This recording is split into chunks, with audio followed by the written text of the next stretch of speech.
People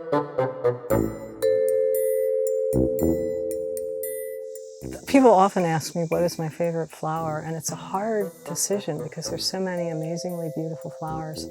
But passionflower is way up there, definitely in the top 10, for its beauty, for its smell, and for its ability to help us. This is Passiflora incarnata, and it is a native passionflower to West Virginia.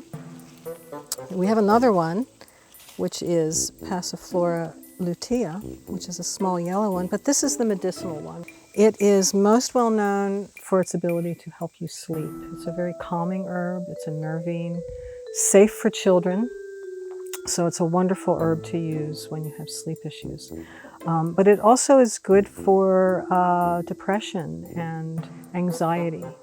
It will help lower blood pressure, and the smell. I just love coming out here and smelling these plants. The bees love it, and the way I work, you pay attention to the insects that enjoy a plant and where it grows and how it grows, and that will tell you a little bit about how it wants to be used. Often the bees will start in the center of the plant where the pollen is, and they'll spin around and they'll go zzz, and then they'll slow down and they'll slow down and then they'll sleep. So the bees are falling asleep on this flower, which shows something about what it's used for. So I'm going to harvest some, and then they're ready to go in the house for medicine. I want a lot of plant material to the menstruum. The menstruum is whatever liquid you're using to put your plant material in. A menstruum is alcohol or honey or vinegar. Water is even a menstruum. Some people use glycerin. In this case, we have honey.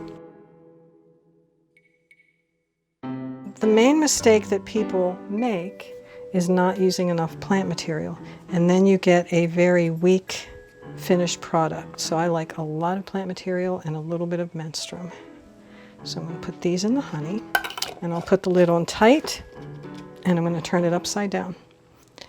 Now, when you put plant material in honey, it will ferment, which is good for us. So each day you have to burp it. You have to open it up, or even when it's finished for a couple of days, I'll burp it each day, and then I will label it, and it will set for 6 weeks. 6 weeks is the magic number. My favorite way to use the honey is to have it in warm milk in the evening before I go to sleep. And it really, the warm milk and the passionflower honey is just a fabulous sleep aid. This has been a production of West Virginia Public Broadcasting.